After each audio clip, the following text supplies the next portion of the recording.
வணக்கம் அன்புறவுகளே, நான் உங்கள் மன்னை கலையருவி.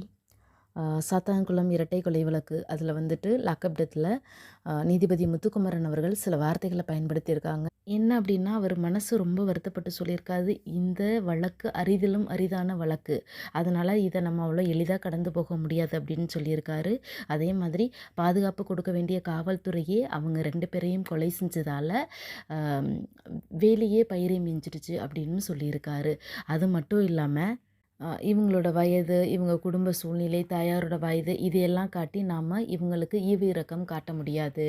ஏன்னா நிராயுதபாணியாக நின்ன 2 பேரை அடித்து கொல்லும் நோக்கத்திலேயே இவங்க கைது பண்ணி கொண்டுட்டு வந்து அடித்து கொன்று இருக்காங்க. ஒருவேளை உயர்நீதிமன்றம் இதை தானாக எடுத்து விசாரிக்கலை அப்படின்னா அவர்களது உடல்கள் அடக்கம் செய்வதற்கு முன்பே இந்த வழக்கு அடக்கம் செய்யப்பட்டிருக்கும் அப்படிங்கிற வார்த்தையும் நீதிபதி அவர்கள் மேற்கோள் காட்டி சொல்லியிருக்காங்க.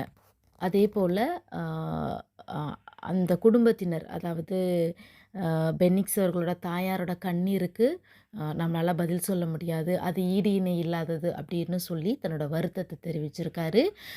இவங்க திருந்தறதுக்கான வாய்ப்புகள்லாம் கொடுக்க முடியாது அப்படின்னும் சொல்லியிருக்காரு. மத்திய அரசும் மாநில அரசும் 2 தரப்பிலிருந்துமே உச்சபட்ச தண்டனையை வழங்கலாம், இவர்களுக்கு கருணை காட்ட வேண்டியதில்லை அப்படிங்கிற ஸ்டேட்மெண்ட்டை கொடுத்ததுக்கு அப்புறம்தான் நீதிபதி முத்துக்குமரன் அவர்கள் இந்த தீர்ப்பை நமக்கு வழங்கியிருக்காங்க.